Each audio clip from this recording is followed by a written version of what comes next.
नीम करौली बाबा जी के उपदेशों को समझने के लिए आपको उनके आदित्य जीवन और विचारों को समय समय पर अनुसरण करना होगा। यह उपदेश आपके जीवन में सकारात्मक परिवर्तन और समृद्धि लाने में मदद कर सकता है। नीम करौली बाबा जी के कुछ अनमोल वचन हैं जो आप सबके साथ साझा करने वाले हैं, इसलिए आप इसे एकांत में बैठकर देखें और ध्यान से सुनें। चलो वीडियो को शुरू करते हैं। सब कुछ मिलेगा, बस सब्र और विश्वास रखो। भगवान के भक्ति कभी अकेला नहीं होता। देखने के लिए, सीखने के लिए और अंधेरे में चलने के लिए आपके पास बहुत कुछ है। भगवान ने जब तक आपको जीवित रख रखा है, आपके लिए कुछ ना कुछ बेहतरीन देने के लिए। इसलिए घबराओ मत, बस अपने कर्म करते रहो। जितनी भी समस्याएं हैं, उनका समाधान भगवान के भजन में है। इसलिए प्रतिदिन भगवान का भजन सुनते रहो। जो कुछ भी हो रहा है वह सच्चे स्नेह के साथ हो रहा है। प्रेम में ही शक्ति है। भगवान सभी में है, लेकिन सभी में भगवान नहीं है। जीवन को सरल रखो, विश्वास करो और प्रेम करो। जो भी काम करो उसे भगवान के लिए करो और फल का चिंतन मत करो। देखने का मतलब है समझने का, और समझने का मतलब है प्रेम करने का। जो कोई भी तुम्हारे पास आए उसे अपना समझकर स्वागत करो। प्यार और सहानुभूति ही हमारी आत्मा का आधार है। भगवान को याद करो जिसे तुम प्यार करते हो। जिसे भी तुम ध्यान देते हो वह तुम्हारा ध्यान देता है। किसी को समझने का सही तरीका है उसके साथ होकर उसकी भावनाओं को महसूस करना। प्यार में तभी सच्चाई होती है जब हम दूसरों को उनके रूप में ही स्वीकार करते हैं। जिस तरह से जल पानी को अपना लेता है, उसी तरह से हमें भगवान को अपना लेना चाहिए। ध्यान तो सब करते हैं, पर ध्यान के साथ प्रेम और भक्ति भी लाना जरूरी है। जब भी तुम अच्छा करो उसे गुप्त रूप से करो। जो कुछ तुम अन्यों के लिए करते हो उसे तुम खुद के लिए करो, क्योंकि हम सब एक ही आत्मा में जुड़े हुए हैं। सबसे बड़ा धर्म है मानवता, सबसे बड़ा पुण्य है सेवा और सबसे बड़ा ध्यान है प्रेम। जब भी तुम किसी को दरिद्रता में देखो, समझो कि वह तुम्हें भगवान की आवाज़ में बुला रहा है। भगवान की याद में बीता हर पल सुखद और समृद्धिपूर्ण होता है। किसी का भला करने में कोई समय नहीं लगता, सिर्फ इरादा चाहिए।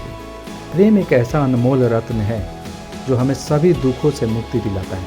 भगवान की प्रतीक्षा में बीता हर एक पल अनमोल होता है। जब हम अपनी भावनाओं को बयां करते हैं तो हम उन्हें सच्चे और मजबूत बनाते हैं। सच्चा सुख और संतोष अपने अंदर ढूंढें। बाहर की दुनिया में माया ही है। अपने कर्तव्यों को पूरा करने में समर्थ बने और जीवन का आनंद उसी में ढूंढें। प्रेम और सहानुभूति का सच्चा महत्व समझें। इससे ही समाज में शांति और समृद्धि हो सकती है। अपने मन को शांत रखें और अपनी आत्मा के साथ संवाद करें। यही सच्चा आत्मनिर्भरता है। विद्या और ज्ञान का महत्व समझें, लेकिन उन्हें हमेशा समय समय पर अनुशासन में उपयोग करें। संगठन और सहयोग का महत्व समझें। यह आपको अधिक सशक्त बनाएगा और समस्याओं का समाधान करने में मदद करेगा। समृद्धि का सही मतलब समझें। यह केवल धन और संपत्ति में नहीं है, बल्कि आत्मिक और मानसिक संतुष्टि में भी है। प्रकृति के साथ संवाद का महत्व समझें और उसका सम्मान करें। यही हमारे असली स्वार्थ का रहस्य है। अपने कार्यों में समर्थ और उत्साही रहें। यही आपको अपने लक्ष्यों की प्राप्ति में मदद करेगा। दयालुता और करुणा का महत्व समझें और हर किसी के प्रति उत्कृष्ट और निष्ठावान बने। अपने सपनों को पूरा करने के लिए प्रेरित रहें और कभी भी निराश न हो। समाज के साथ योगदान का महत्व समझें। यही हमारे धर्म का मुख्य सिद्धांत है।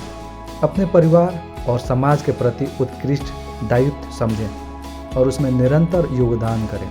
सच्चे और निष्ठावान बने। यही सच्चे स्वाधीनता का मार्ग है।